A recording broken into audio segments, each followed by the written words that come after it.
I am your host, Nicole Will, and we're so happy you're here as we navigate the world with your aging loved one. We are here to come alongside older adults, family members, and the senior living community as we explore the world of aging and elder care with helpful resources, informative interviews, and approachable conversation. We get to do this together, so join us on our journey, and this is the willGather podcast. Once we finally made that decision to move our loved one into a senior living community, what comes next are those mixed emotions of, are they feeling at home? Are they meeting friends? Are they adjusting? Are they happy? We might have a little guilt, feel a little relief, maybe some fear. We are talking about that today, and the perfect person to join us in this conversation is Corrie Hermans Webster. She has such a unique background working in different senior living facilities, earning 2 master's degrees. She is a certified dementia practitioner. She's really passionate about accessibility, inclusivity, all of those things that go into making someone feel happy and fulfilled in their lives. She is also on the product team at Eversound, which is an advanced listening system that is designed to use in senior living to enhance our loved ones' ability to hear and focus and feel a part of the community. And here is my conversation with Corrie as we talk about steps we can take to make moving our loved one into a community a smooth transition. Hi, Corrie. I'm so glad we got a chance to connect and hear about your background and how you got connected with Eversound. I'm really fascinated to see how that came together and how you're going to share with us how we can support families as they get their loved ones settled in a senior living community. I think it's totally on our minds as families. We want them to feel welcome and cared for and all of that good stuff. So welcome. Thank you. Thank you for having me. I'm really excited to be here. Yeah. So, okay, tell us, how did you get started and come to this place where you are now? Yeah, I've had a very circuitous route, a lot of different things. When I was a kid, wanted to be on Broadway and went to college, studied music, studied singing, and then was like, oh, maybe I want to do opera. And then I stumbled into choral conducting and really liked that and went and got a master's in choral conducting. And Wow. then in that master's degree, it was a joint program between a school of theology and a school of music. And so I studied theology and got really into specifically disability theology and like the whole inclusiveness of people with disabilities. And I went and got another master's focusing on disability theology. And after I finished that master's, I was trying to look into what I wanted to do. My husband was finishing his PhD at school at the time. And so I knew I couldn't necessarily move or do something big. And I was also working part-time as the director of music at a church. And so I was really at the start just looking for part-time work that could be somewhere inclusive and rewarding with people with disabilities. And I happened upon a senior living facility that was 2 blocks from my house and fell in love with it, fell in love with the work and the environment, and just really being in a place where everyone's there for some sort of disability and seeing how you can have a fully inclusive, accepting, loving world in place for all of these people, and was blown away by what can be done, and quickly got full time there and moved to a lot of different positions within it. And the most recent, before leaving, I was the director of all of the programming in the dementia care floor section of that community. And while there, I got Eversound in our facility and I started using it and I really enjoyed it. And at some point in time during the pandemic, Eversound was looking for someone to take on this big project with their content and with their members portal to have a bunch of exciting programming for senior living facilities. And I was like, oh, this is an exciting opportunity. I am one of those people who has a lot of interest. What do they say? Jack of all trades, master of none, that I will always follow rabbit trails and see whatever I find interest in at the time. And so it really seemed like a great fit to combine my interest in music and performing with the inclusive and accessibility of senior living facilities and still care for and support all of these people while also using my tech background and so many other things I enjoy. And so Yeah, now I work on the product team at Eversound, and I manage the members portal is what it's called, where we have lots of different programs and all of the website and things that go with it. So I get to interact with really cool artists who are creating videos for us, or people who are creating guided programs of all kinds. That it's really fun. But it's not, I mean, 20 years ago, if you had asked me, I would have said, I'm going to be on Broadway and there's nothing else I could ever possibly be doing. So it's a very different route than I ever thought as a kid. But I mean, who is doing what they wanted to do when they were 10 years old? Exactly. It changes, but I love how life works, that here you are doing something, and I love the verbiage that you use about inclusivity and having everything be such an accepting place, and using that language in the senior living world. I think we forget that that is such a big part of it. So that's so awesome. You can take all of that knowledge and experience, and it's so true.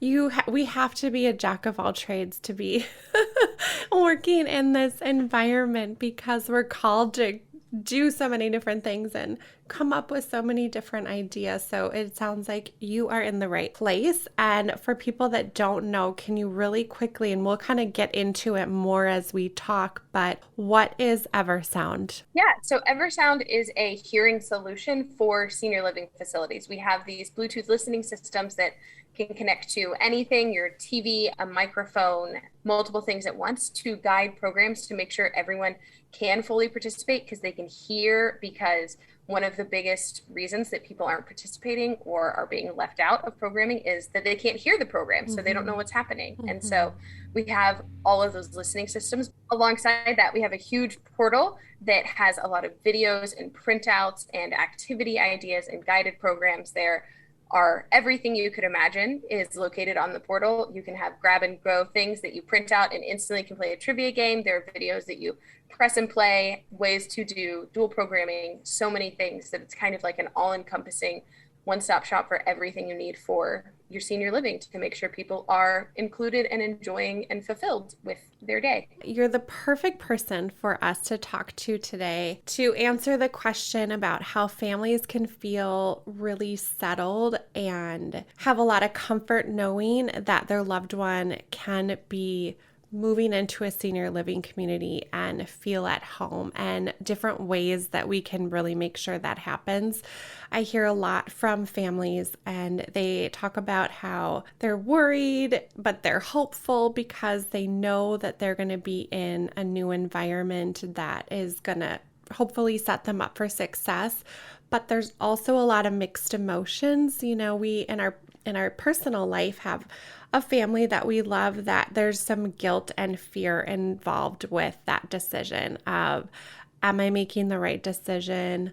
My loved one isn't really too happy with the decision that we're making right now. And there's just so many different sides to that process. And if we're looking at the two components of a successful move, we've got our families and our older adult kind of on one side and the senior living community on the other, or as I like to say it, it is a team, right? The team approach.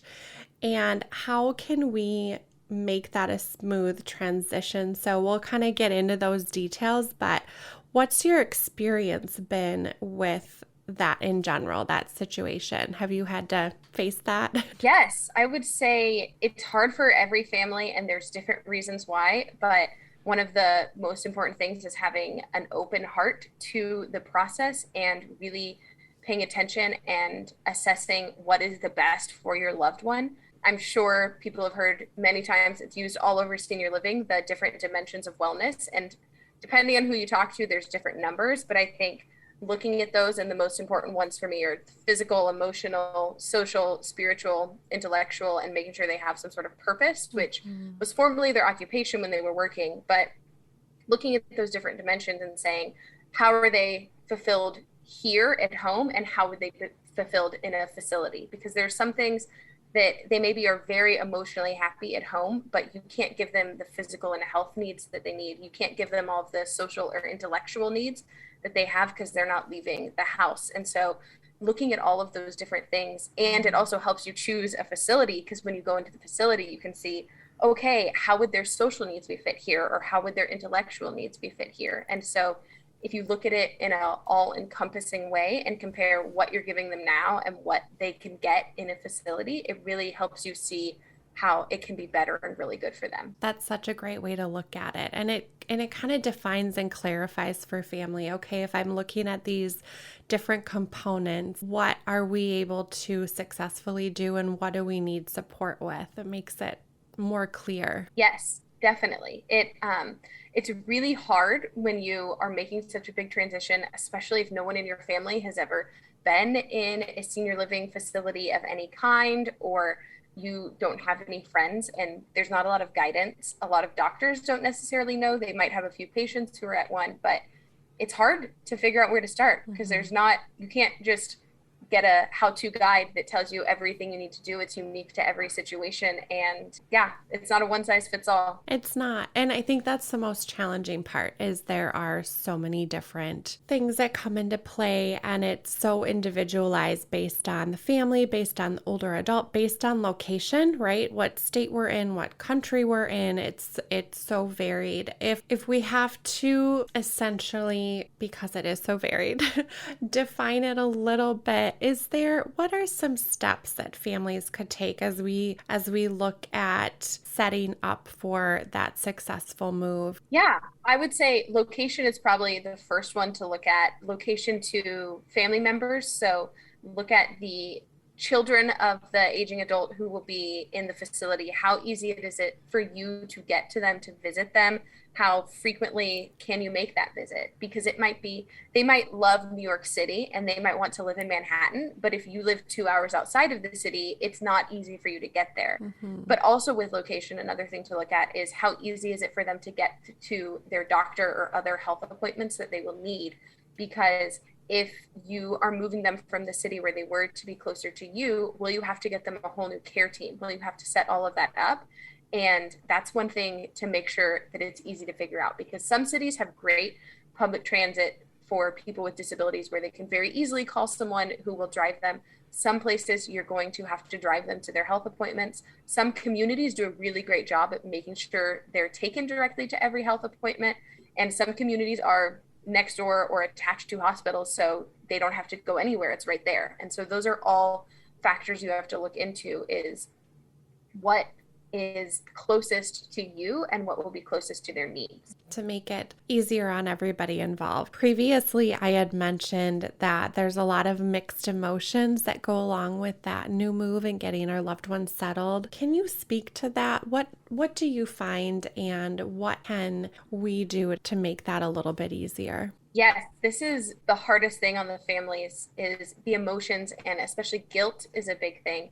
That for a lot of people, they feel really guilty to have someone else caring for their loved one, for their parent, for their grandparent. But think about how much better their care can be if you don't have to be giving everything to them. If your relationship can focus on being a loved one who is there socially and to have fun with them, it really does help a lot of your relationship, to not have to be the one who is bathing them, to not have to be the one who is making sure they're taking their medicine, and those other things that cause a lot of tension within your relationship. That you might have guilt around the idea of them moving somewhere. You might feel like you're abandoning them. You're not. You're giving them the help they need, and it allows you to focus on maintaining the good parts of your relationship and not having to deal with those negative ones. And for some people, it'll be relief to think that in the middle of the night, there's someone there, there's someone to be with them, that you don't have to be afraid of what happens, especially for loved ones with dementia, that you don't have to be afraid of them wandering outside and getting lost, or accidentally getting on a bus and going to somewhere and they don't know where they are, that they have very secure locations and they have staff who is constantly checking to make sure everyone is safe and there. Another big part with emotions is connected to spirituality and religion. For anyone who has had a really robust religious life and is really connected to a community of faith, to their synagogue, to their church, it is hard sometimes because the transition of not necessarily being able to go every week to those services. And so making sure that there is a way for them to still be fulfilled, whether that is, now there's so many virtual options of ways to participate in these services. And so a facility will help you set that up. Or if it's possible, if every week you can go pick up your loved one and take them, to make sure that those things that they found a lot of fulfillment in their life aren't going away just because they're moving. And emotions can be hard, can be difficult, but if you don't already have a therapist, it is very good to go to therapy for this transition. And even couples or group therapy, you and your siblings can go to therapy together.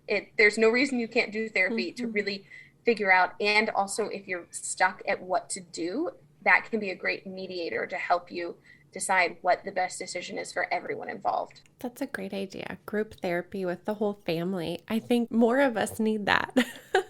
Yes, At times I am for a those big big advocate. decisions. Yeah.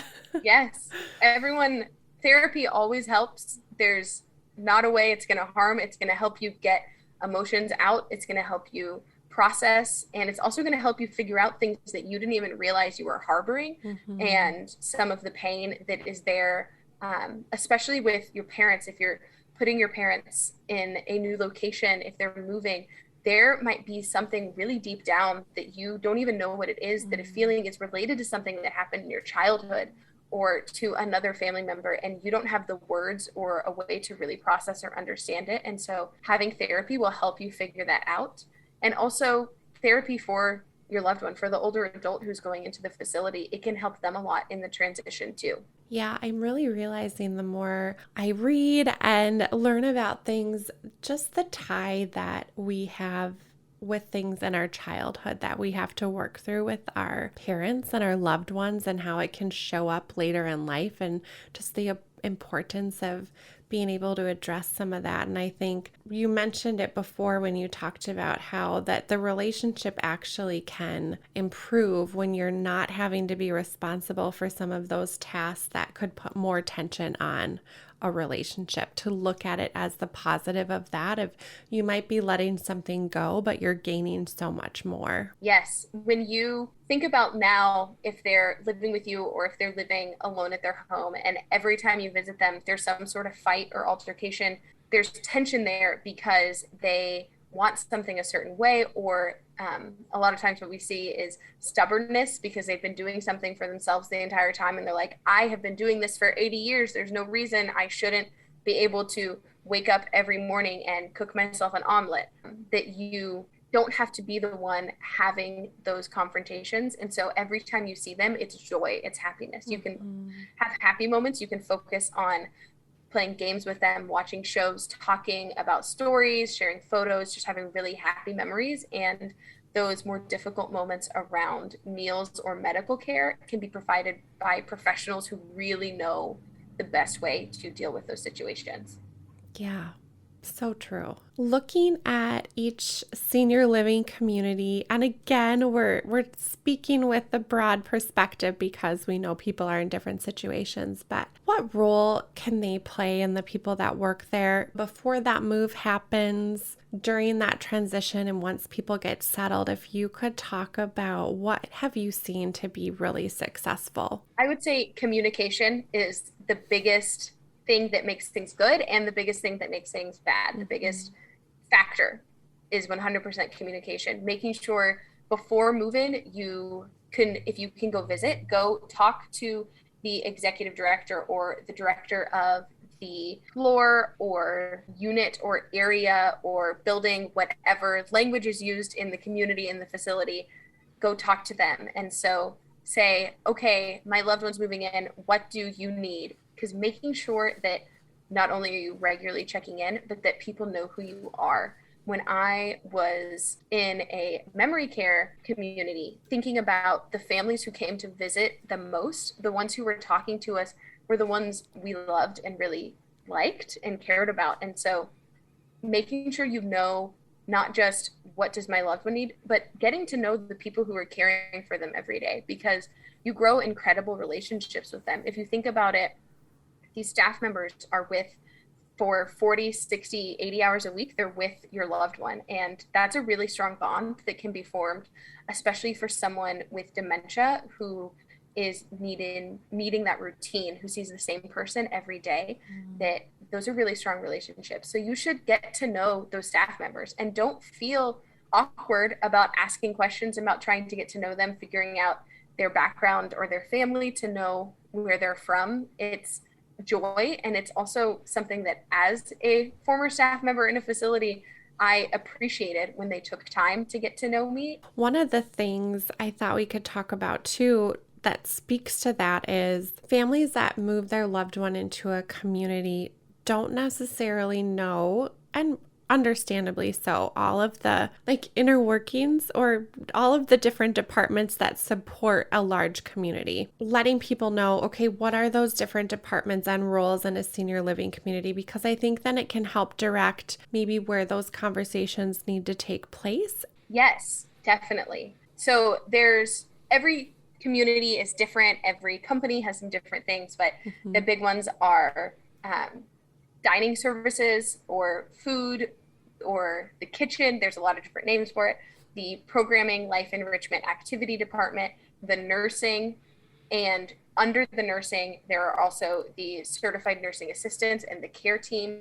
And then there's administrative people who maybe oversee some of the more specifics with the building and the staffing.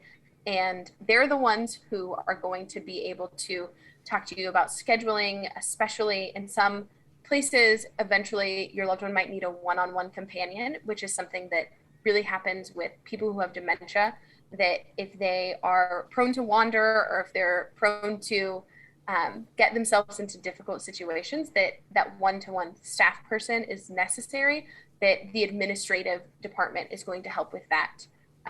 The programming activity department is going to help with, I like to say, they do everything that deals with the resident's day that does not involve their food or their medicine. And so if you want to make sure they are watching a live broadcast of a service at your mosque, then they're the one who you talk to. If you want to make sure that they are participating in certain programs, or watching certain movies, or having discussions, part of a book club, they're the ones who are going to make sure that's happening.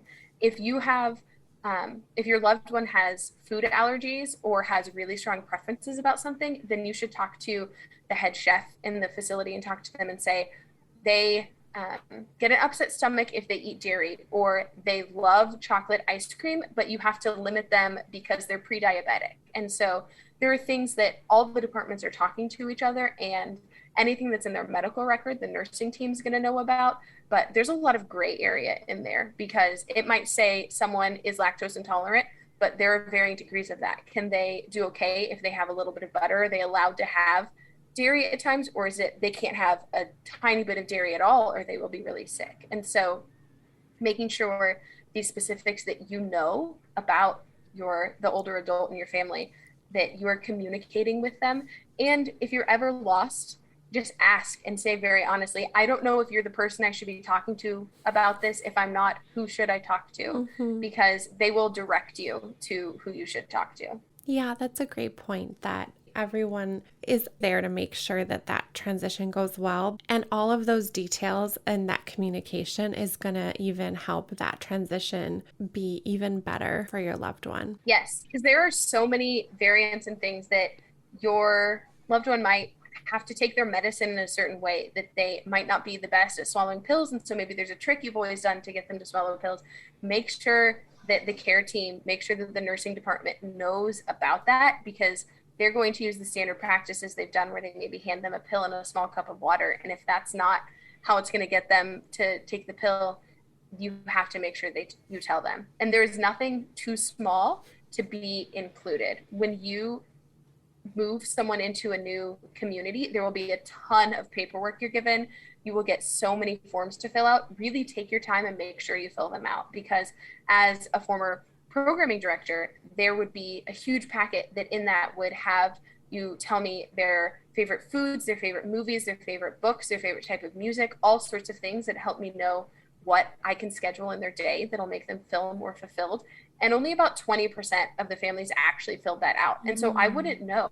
And especially with people with dementia, I can't go ask them, hey, who's your favorite musician? Because they might not know the name of Elvis, if Elvis was their favorite person. And so taking the time to really fill all of that out helps them know all of the details, that if we are having a hard time finding a way for them to find joy in the afternoon after they finish lunch, looking at that will let us know, okay, they absolutely love knitting. So let's get them all the materials so they can spend their afternoon knitting. That relationship and that feeling part of a community makes us feel more at home.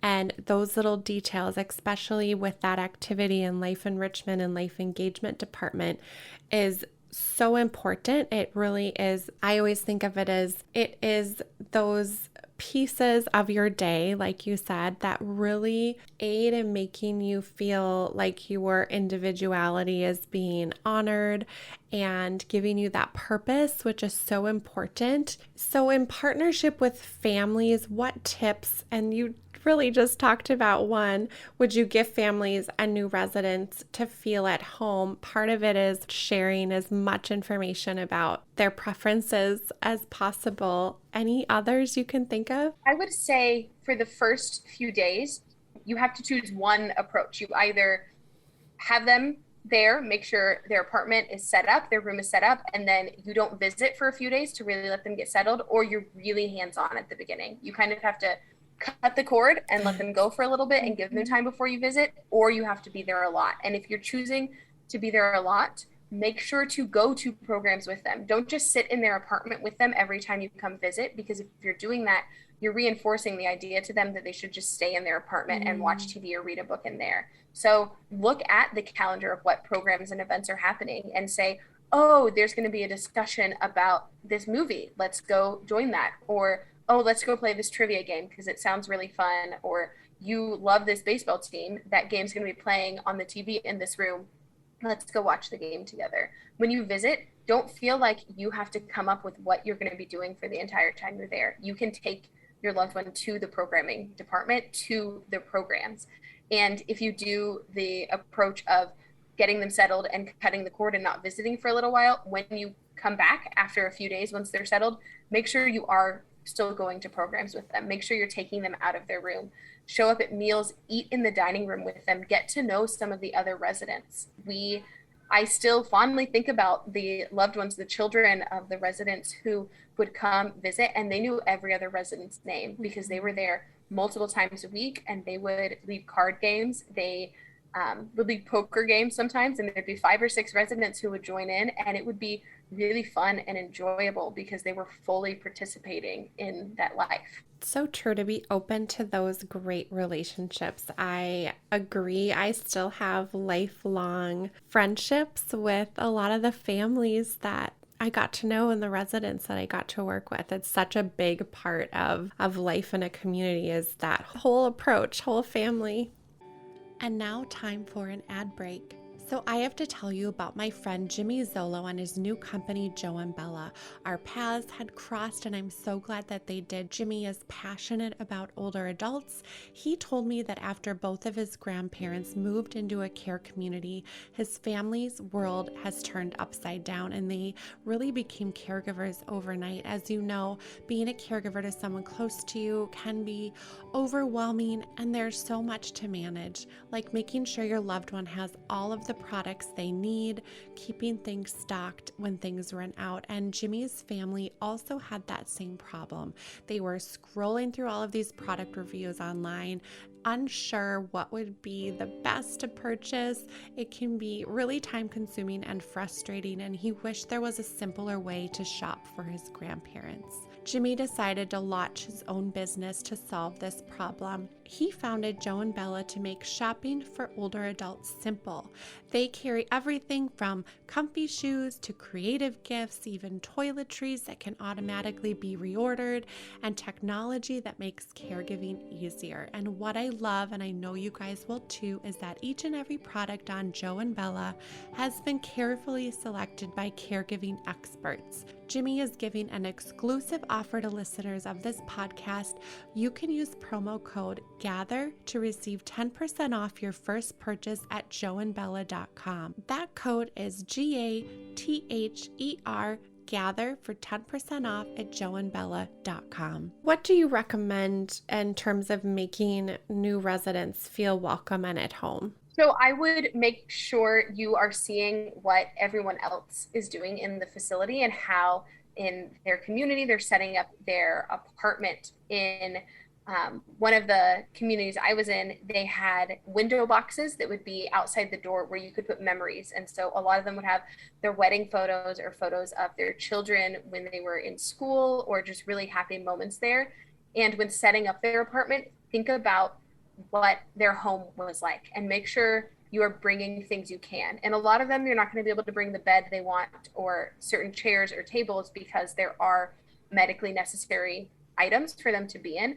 But the artwork on the walls, put their favorite pictures up, put the painting they bought when they were on a vacation that they fondly talk about all of the time. Make sure their favorite blankets, pillows, decorative items are there because those small details are what's going to make it feel like home. Mm-hmm. Make sure that you are not making it feel like a hospital room that has some balloons or cards in it, but really feels like their home, because it is, if you don't take the time to put a lot in, it does feel kind of sterile and it doesn't feel comfortable and homey.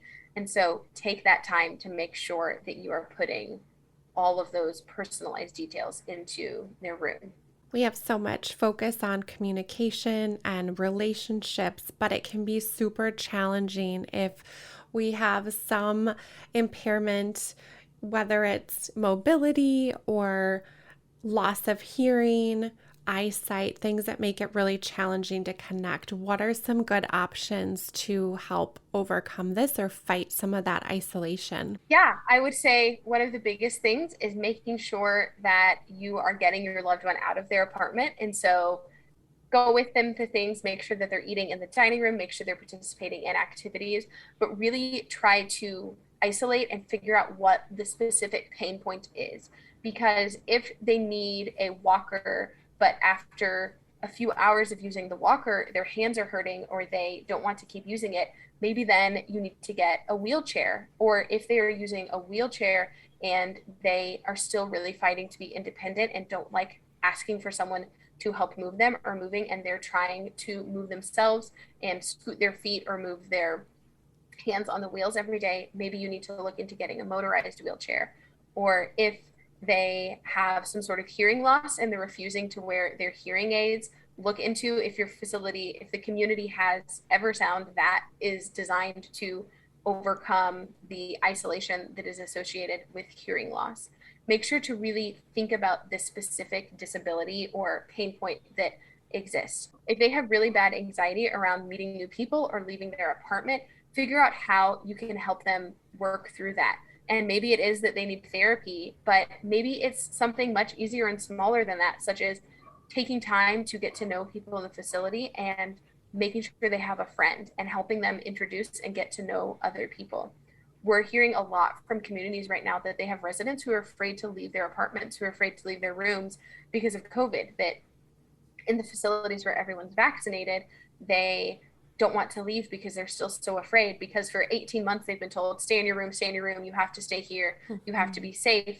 And now in the facilities that can open up, that are vaccinated and safe and aren't worrying about the Delta variant or don't have to worry about those and have really good safe practices in, they can't get residents to leave. And so having conversations and saying, it's okay, you can leave your apartment, you are vaccinated, you are safe, wear your mask, make sure you do these specific things that can keep you safe. Yeah, the reassurance of that. Yes, there is so much that can happen just from someone telling you it's okay to feel the way you do or to do something that you want to do. If you think about times in your life where you've been anxious about something, that you might look back on it now and think, oh, that was so trivial. Why was I scared to do that thing? Why was I scared to make that phone call? Why was I scared to participate in that one event? And how rewarding it was once you finally did, and you maybe just needed a small push, and you can be that small push for your loved one to tell them, this is what you can do, this is how we can get through it together.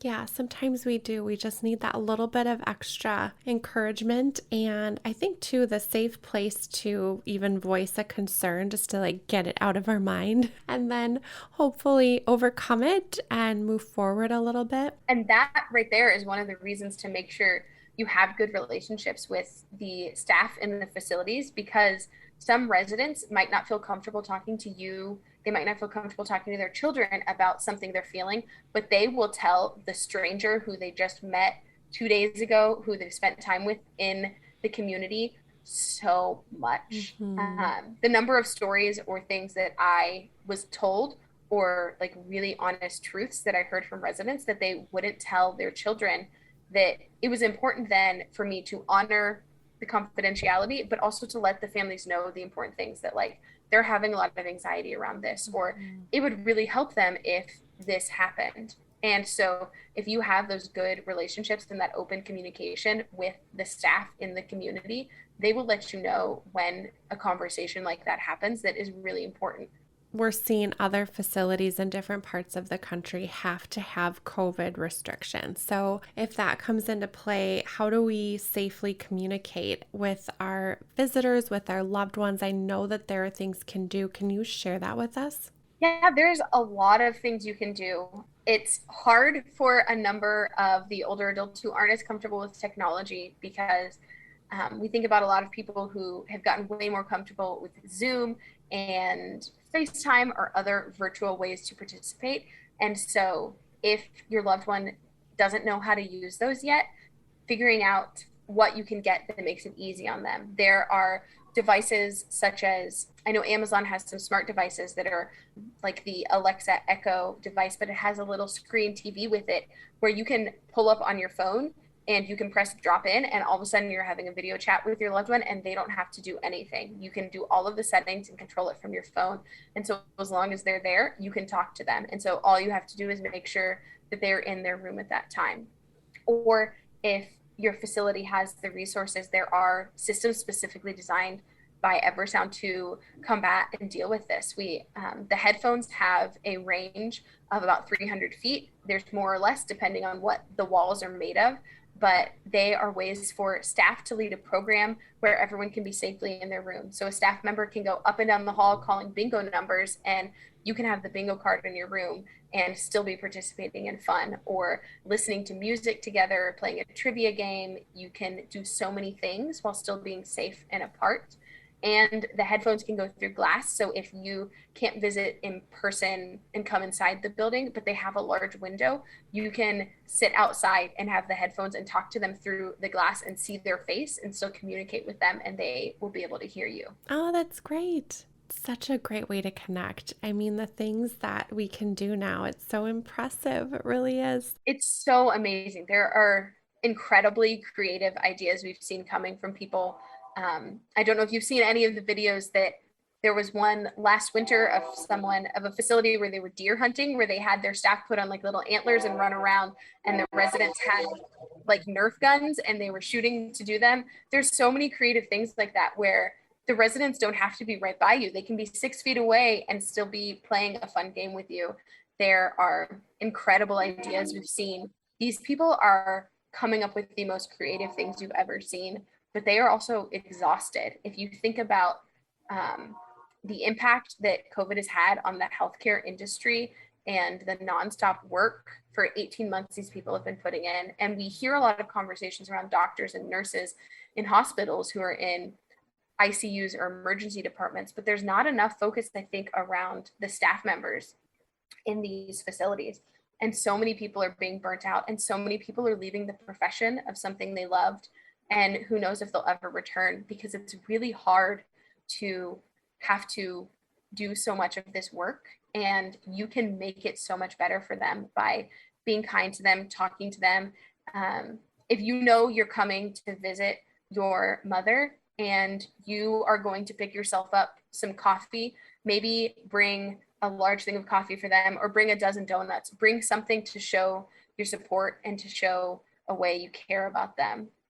Early in the pandemic in April, I remember one family member came in and she had brought all of us really intense hand balm. And so we each got a personal little thing of hand balm because constantly putting hand sanitizer on our hands and wearing gloves, our hands were so dry. And that nourishing hand balm, it was small. It cost her like $2 or $3 for each one. And so it was under $50 to give everyone who was caring for her loved one a way to support them. But it was such a small and caring gift that it had a really big impact on thinking about what we needed. Those little things can mean so much. And it's a good reminder that we're not completely out of this world of COVID yet. It's still a big part of our lives, especially with older adults, and making sure that we continue to keep them safe and our staff members safe. But it has been a long road, and to keep that in mind, that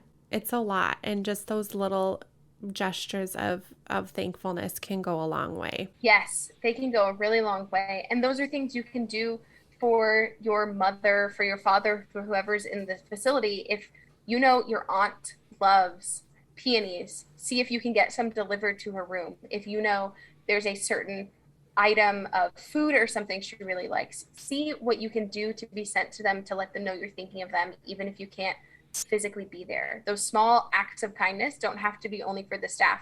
You can send small things to your loved one to let them know how much you care. And you also might be very scared of moving your loved one into a community right now because you think of COVID and you see numbers of the people who have passed away from COVID. But actually, there's new research out that shows people who were living in senior living communities had a lower chance of dying than people who were aging at home because of the attention to detail their care gets, because of how diligent these communities are to making sure everything is clean and safe. They have figured out how to do everything with the least amount of contact or spread. And so it's really a safe place to be. And if you are working or if you're having to go out and you're really worried about something happening to your loved one, these facilities might be a safer option for you for during COVID times. That COVID is very scary. I had COVID in March of 2020, and it took me over a year to feel kind of like myself again.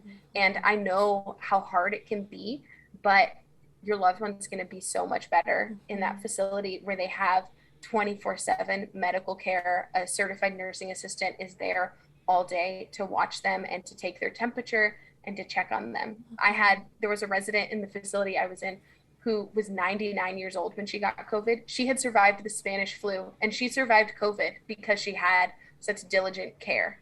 Thank you for mentioning that, because I think that is the question families are going between is, what do I do? Do I keep my loved one home with me? Do we have them move into a community because I'm trying to work full time? What are all of those different things that they have to think about? So just that encouraging piece of knowing that just how diligent people are being and how much they're called to do and do it really well. So thank you so much. Yeah, it circles back to, I think, one of the first things I said, that focusing on the dimensions of wellness and the different things that your loved one needs. One of the biggest parts of that is their physical needs, their health needs. And if you can't give them the attention of medical care, if you don't have the time and stamina to make sure that everything's being disinfected, or there's so many factors like that, then a facility is going to be incredible. If you right now